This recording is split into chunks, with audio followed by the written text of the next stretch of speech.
Assalamualaikum warahmatullahi wabarakatuh. Perkenalkan, nama saya Bunga Aulia dari Prodi Pendidikan Bahasa dan Sastra Indonesia dengan NIM akhir 745 dari kelas 23G akan membacakan dongeng yang berjudul Asal-usul Kota Jombang.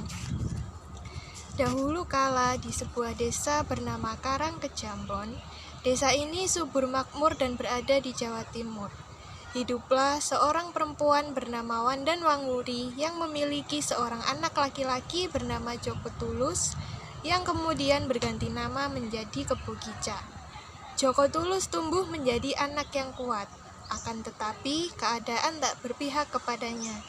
Kerap kali ia diejek oleh orang-orang di sekitarnya karena tak memiliki ayah, sehingga membuatnya bersumpah kelak akan membalasnya. Tekad kuat Joko Tulus ini akhirnya membentuk pribadi yang keras, pemberontak dan tak tahu sopan santun. Ketika dewasa, Joko Tulus memberi pelajaran kepada semua orang yang dulu telah merendahkan dan meremehkannya. Dengan sangat mudah Joko Tulus mengalahkan mereka. Dia berniat menjadi orang terkuat serta akan menguasai seluruh negeri. Hari demi hari Joko Tulus sering membuat onar dan juga keributan. Karena sifat itulah ia mendapat julukan Kebo Kicak. Karena merasa sudah tidak ada lagi orang yang mampu mengalahkannya, Kebo Kicak memutuskan untuk mengembara sekaligus mencari tahu keberadaan sang ayah. Di tengah perjalanannya, langkah Kebo Kicak terhenti. Ia menjumpai sebuah padepokan yang bernama Sumayono di daerah Banyu Arang. Tak sengaja, ia melihat dua orang yang sedang latihan tanding di halaman padepokan itu. Kebo Kicak dibuat kagum oleh keduanya, karena mereka berdua sama-sama sakti. Dia tertarik untuk belajar di tempat itu. Ketika pertarungan usai, Kebo Kicak memberanikan diri untuk mendekat dan perkenalkan diri kepada pemilik padepokan itu. Kemudian menyampaikan maksud dan tujuannya. Sang pemilik padepokan menerima Kebo Kicak dengan senang hati. Namun, sebelum melatih Kebo Kicak, ia memberikan pesan bahwa ilmu yang akan diajarkan agar digunakan untuk hal-hal kebajikan. Kebo Kicak pun berjanji dan menyanggupinya. Pemilik padepokan pun memanggil orang yang sebelumnya berlatih dengannya. Kemudian memperkenalkan kepada Kebo Kicak. Laki-laki itu berkata, "Perkenalkan, aku Sorontanu, kakak seperguruanmu." Kemudian Kebo Kicak menjawab, "Mohon bimbingannya."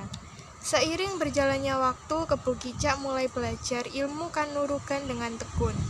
Sang guru pun merasa Kebo Kicak sudah menguasai semua ilmu yang sudah diajarkan dan memintanya untuk berlatih bertanding dengan Sorontanu. Keesokan harinya, mereka berdua pun mulai bertanding dengan sengit. Mereka berdua mengeluarkan semua ajian dan jurus yang sudah mereka pelajari. Berkat kelincahan dan kemahirannya, Kebo Kicak pun dapat mengimbangi Sorontanu. Karena sudah dirasa cukup, sang guru menghentikan keduanya dan memuji mereka berdua jika mereka berdua sama-sama hebat. Tidak lupa juga, sang guru mengingatkan mereka bahwa ilmu yang sudah diajarkan harus digunakan untuk hal-hal kebajikan. Sang guru pun memberikan salah satu pusakanya, yang berupa hewan peliharaan yang bernama Banteng Teracak Kencono kepada Sorontanu. Sang guru berpesan untuk menjaga dan merawatnya dengan baik. Sorontanu pun senang atas pemberian tersebut. Bersamaan dengan itu, Kebo Kicak mengucapkan terima kasih dan berpamitan kepada sang guru.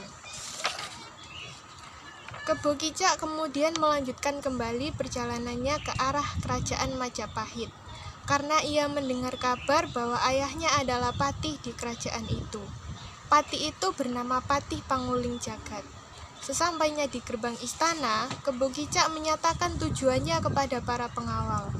Ia menyatakan bahwa dirinya adalah anak kandung dari Patih Panguling Jagat dan ingin menemuinya. Tentu saja para pengawal tidak percaya dan melarang Kebo Kicak untuk masuk. Mereka bahkan menghina dan mengusir. Karena perlakuan tersebut, Kebo Kicak terpaksa mengeluarkan kesaktiannya. Seketika, pengawal pun terhempas tak berdaya. Melihat hal itu, pengawal lain berusaha melawan Kebo Kicak. Akan tetapi dengan mudahnya dikalahkan oleh Kebo Kicak. Kemudian salah satu pengawal melapor kepada sang pati bahwa ada seorang pemuda sakti yang sedang mengamuk. Pemuda itu juga mengaku sebagai anak kandung dari Patih dan ingin bertemu. Mendengar laporan pengawal, Patih Pangulung Jagat bergegas menuju halaman istana. Ia melihat semua pengawalnya telah dikalahkan. "Siapakah engkau, anak muda? Berani-beraninya kau membuat keributan di sini," kata Patih. "Maafkan hamba, Patih. Tidak ada sedikitpun maksud hamba membuat keributan di sini. Akan tetapi, ulah pengawal Patih yang semena-mena kepada rakyat kecil membuat hamba tidak bisa menahan emosi dan bertindak seperti ini. Perkenalkan, hamba Joko Tulus, biasa dipanggil Kebo Kicak. Hamba adalah putra dari Wandan Wanguri," jawab Kebo Kicak. "Jadi kau anak Wandan Wanguri. Lantas apa tujuanmu datang kemari?" tanya Patih. "Hamba ingin menemui ayah hamba, yaitu Anda, Tuan Patih. Kalau memang mau adalah anakku, untuk membuktikannya pergilah ke Sungai Berantas. Kalahkanlah bajul ijo yang ada di sana karena sudah meresahkan masyarakat. Dia selalu menyerang warga yang melintas di sekitar sungai. Bawalah batu hitam yang dijaga olehnya sebagai bukti bahwa kau telah mengalahkannya." Kebo Kicak menyanggupinya dan ia pun bergegas berangkat ke Sungai Berantas. Ketika dirinya mendekat ke pinggiran sungai, seketika Kebo Kicak terkejut. Bajul ijo menyerangnya dengan ganas, tetapi Kebo Kicak dapat menghindarinya dengan mudah. Pertarungan sengit pun terjadi. Keduanya beradu kekuatan dan ilmu kanurugan. Pertarungan ini hampir seimbang, namun di tengah pertarungan, Bajul Ijo merasa kelelahan. Melihat sudah tidak ada lagi harapan untuk menang dalam pertarungan, Bajul Ijo memilih kabur untuk meninggalkan Kebo Kicak.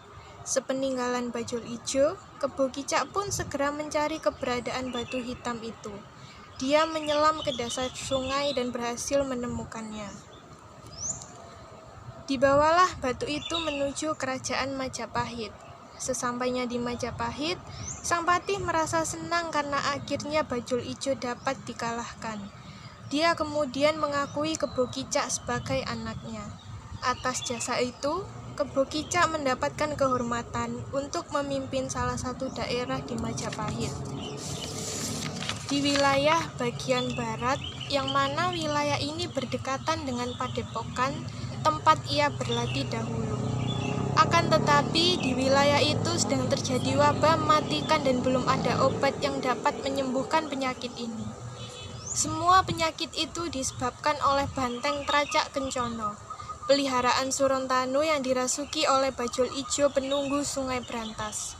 Untuk menghentikan wabah, satu-satunya cara yang dapat dilakukan yakni dengan memusnahkan banteng tersebut. Kebo Kicak kemudian pergi menemui Surontanu dan berharap Surontanu mau membantunya. Setelah sekian lama tak berjumpa, bertemulah Kebo Kicak dengan Surontanu. "Ada keperluan apa sampai kau datang kemari, Kebo Kicak?" tanya Surontanu. "Aku kemari ingin minta tolong agar kau mau menyerahkan banteng Tracak Kencono," jawab Kebo Kicak. "Kau ini keterlaluan, Kebo Kicak. Tidak akan aku serahkan banteng itu kepada siapapun," jawab Surontanu dengan nada tinggi. "Bantengmu itu sudah dirasuki oleh Bajul Ijo. Dia menyebabkan wabah kepada warga sekitar. Kumohon mengertilah," kata Kebo Kicak. "Aku tak peduli dengan para warga. Banteng ini adalah warisan dari guru kita. Dia sudah mewariskannya kepadaku. Paham kau?" "Iya, aku paham, Surontanu. Akan tetapi untuk keselamatan negeri ini banteng itu harus dimusnahkan." "Tidak, aku sudah berjanji pada guru akan menjaga dan merawatnya, walau nyawa jadi taruhannya. Jika kau terus mendesak, aku tidak segan untuk melawanmu." "Kau sungguh keras kepala, Surontanu. Jika memang itu maumu, maka akan aku ladeni." Pertarungan antara Kebo Kicak dan Surontanu pun tak terelakkan. Keduanya bertarung dengan sengit. Mereka berdua saling beradu ilmu. Pertarungan tersebut berlangsung cukup lama. Keduanya bersikukuh dan tidak ada yang mau mengalah.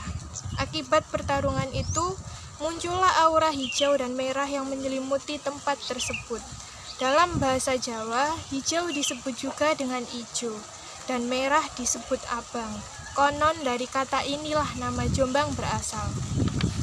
Sekian dari saya. Wassalamualaikum warahmatullahi wabarakatuh.